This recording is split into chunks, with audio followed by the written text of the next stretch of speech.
一、思维方式的天壤之别。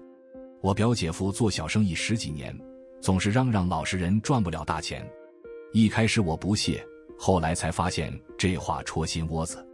大多数人累死累活半辈子还是穷得叮当响，不是不够拼，而是太老实，瞻前顾后，死要面子。商场就是战场，没点狠劲、果断力，还有不要脸的胆子，哪来的钱？穷的裤子都提不上，还要什么脸？赚了大钱，脸自然就有了。刚创业时，我遇到个做外贸的大佬，他甩下一句富人跟穷人的时间观完全不同。富人从不瞎忙活，他们死盯着最值钱的20%时，而不是像我们这种996的苦命人，累得像陀螺，转来转去还是那点死工资。前几年认识个小伙子，大学毕业进大厂，2年后年终奖就秒杀我10年积蓄。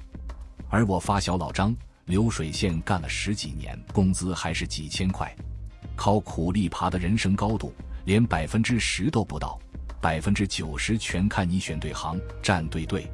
我爸常念叨吃得苦中苦，方为人上人。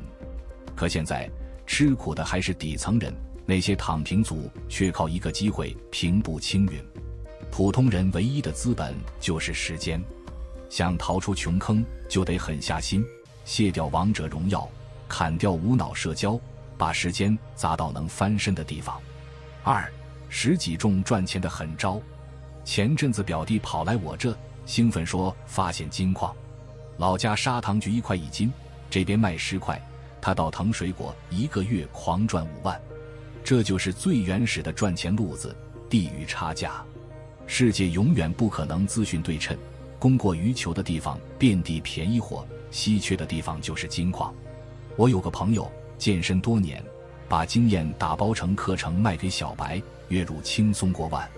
这叫认知差的钱。任何领域，内行都能狠狠收割外行，还有优势差。去年我看北京一家茶饮店火得不行，回老家照搬，果真爆单。时间差、发展差，就是创业者的发财窗口。中间人模式更绝，美团、携程、淘宝什么都不生产，却吃香喝辣。婚恋平台、招募网站、房产中介全靠撮合交易数钱。前几天小红书上有人卖299的杯子，拼多多同款才59块。部落客直接拼多多下单，发货地址填客户地址，自己什么成本没有，纯赚差价。复制比创新更稳。创业初期，我迷恋独特创意，结果坑踩到脚软。后来一老板点醒我，赚钱就是抄你看得懂的生意。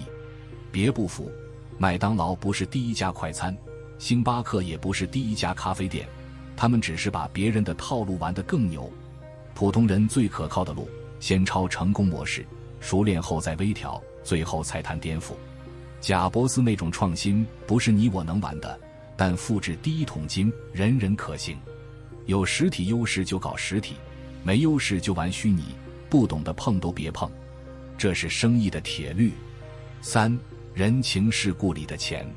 年轻时我信在商言商，以为生意讲公平，吃几次亏才醒悟，世界从来帮亲不帮理。我辜负在单位，现多了招投标的内情，表面公平竞争，实则早内定。这不是阴谋，而是人性。亲疏有别，社会运转的底层逻辑。那些喊友谊万岁的，通常没被现实毒打。没有永恒的朋友，只有永恒的利益。用交易心态搞人际关系，反而少点失望。有次朋友为拉大单，请客户吃喝玩乐3个月，累得半死。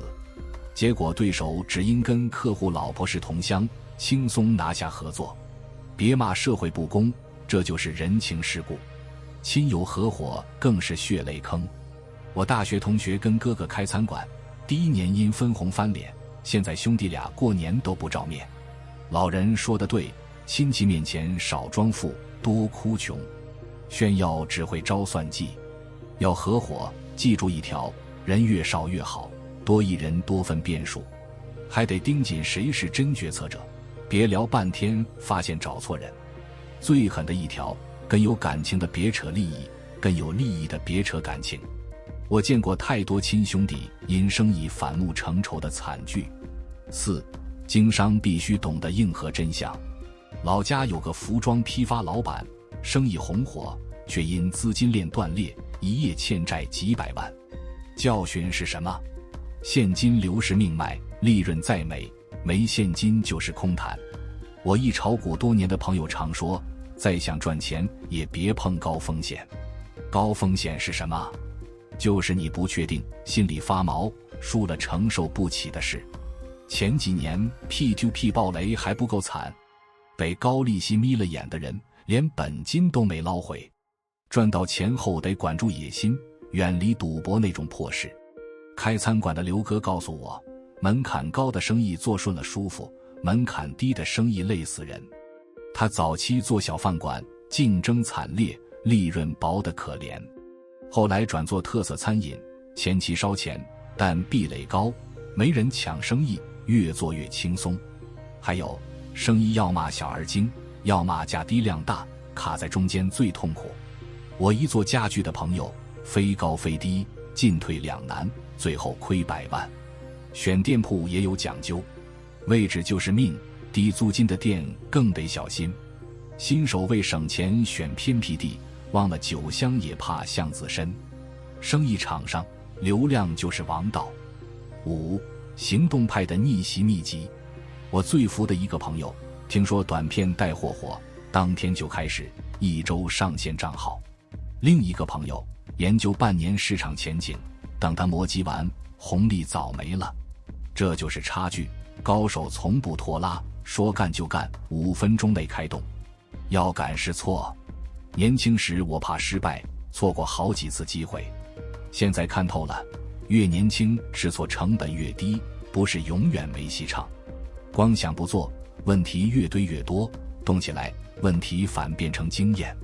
一老板教我4句真经，至今受用。生客卖礼貌，熟客卖热情，急客卖效率，慢客卖耐心，富人卖尊贵，穷人卖实惠，永远保持微笑。这些话背后是对人性的精准拿捏。还有老话和气生财。我一做服装的朋友，靠阳光笑容和真诚态度，把小店做成连锁。商业的本质是制造需求。茅台贵得离谱，还一瓶难求，为石磨。它不只是酒，更是身份和投资品。这就是人味稀缺和品牌溢价的魔法。6. 财富暴增的终极秘诀。我一大学同学如今是房东，每月光房租3万多，旅游时房子还在给他赚钱。反观我们打工人，不上班就没收入。这就是税后收入的魅力，睡觉时钱还在涨。有条件就请保姆，别觉得炫富，这是时间管理。我认识一创业者，每天省2小时家务，全砸在学习和思考上，公司估值过亿。这时代抓风口、踩周期比什么都重要。我一朋友2015年投比特币，现在财务自由。另一个朋友在房价低谷买3套房，如今资产翻几倍。商业铁律，帮别人赚钱，你赚得更多。我一做培训的朋友，帮学员收入翻倍，口碑炸裂，课程供不应求。这叫利他思维，帮的人越多，你的财富磁场越强。归根结底，赚钱就是给人价值，没价值哪来财富？光想割韭菜的人，迟早被市场踢出局。天底下只有一种方法让人心甘情愿听你，就是给人家想要的。这是人性，也是行销的命脉。赚钱的路子千千万，但你只知道埋头打工，不花时间研究赚钱的门道，机会摆在面前也抓不住。财富不是运气，是必然。那些看似暴富的人，背后全是逻辑。始终穷困的人，多半被烂观念困住。你的收入永远超不过你的认知，想翻身，先得换脑子。今天先分享到这里，如果对你有帮助，欢迎按赞订阅智慧补丁，超越自我，完善人生。